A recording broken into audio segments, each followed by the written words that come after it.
Alright, so this guy right here is piecewise functions, and realistically, I think even though you can't kind of wrap your hand around it and really make sense of it, piecewise functions are probably one of the most applicable things that you use in your life because like it's kind of like saying if you have this, then you make this decision.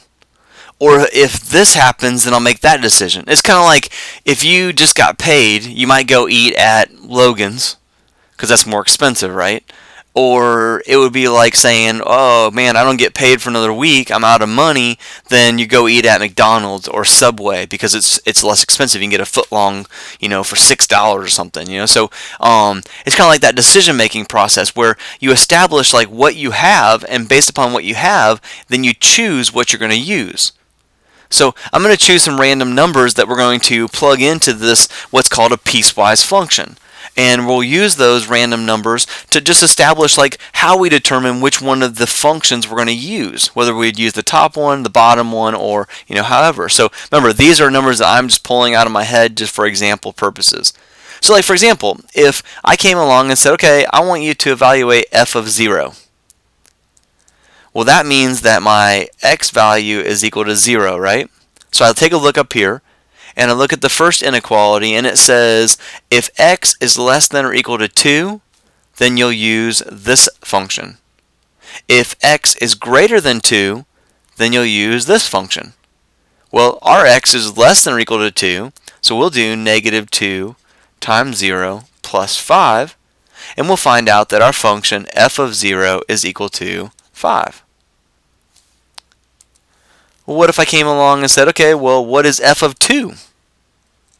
So you come up here and you say, okay, well, the first inequality says that if I am less than or equal to 2, then I'll use this guy, and this one says greater than 2. Well, I'm equal to 2, so I would use the first one, and I'd say plus 5.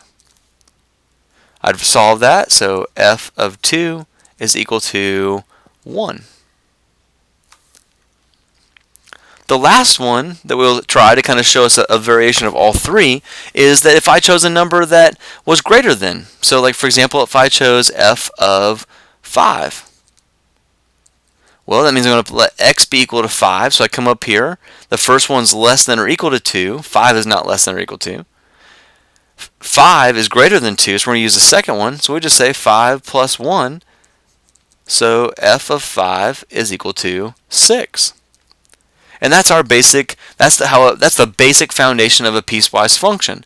So whether it be on the second example, which I'm going to skip for right now, it's the same idea. You have to determine, based upon the x they give you, determine whether that will cause you to use the first equation or whether it will cause you to use the second equation to plug in the x they provided.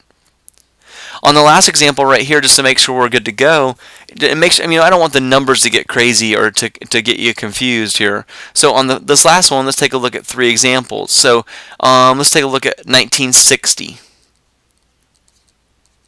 So we come over here and say 1960. So 1960 less than or equal to x. Well, that's me right there. So I would say 0.073. 1960 minus 1960 plus 0.31. Well, we simplify that, we find out that f of 1960 is equal to, well, that's 0, and 0 times anything is 0, so this is be equal to 0.31. Alright, how about if we chose, how about 1996? So if I did f of 1996, remember I'm just pulling these numbers out of my head just for example purposes. So that would be 0. 1996 is right here, in between those two. Remember that means between. So 1996 is between 1995 and 2010. So 0.183, 1996 minus 1995 plus 3.08.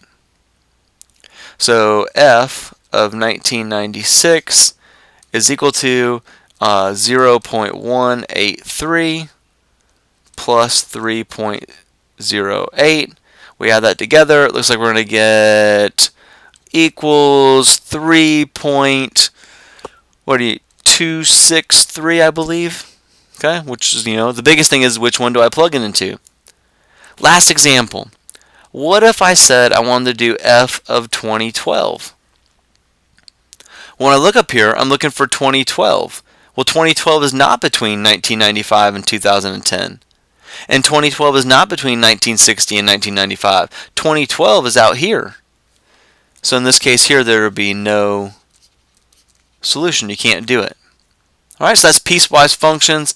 I've got this picture up here just to kind of show you that if you did graph a piecewise function, you'd be looking at a graph that came out with something like this, because, and not necessarily any one of these is equal to this graph, but in a piecewise function you have intervals or areas or segments of the domain that give you different equations. Alright, so piecewise functions.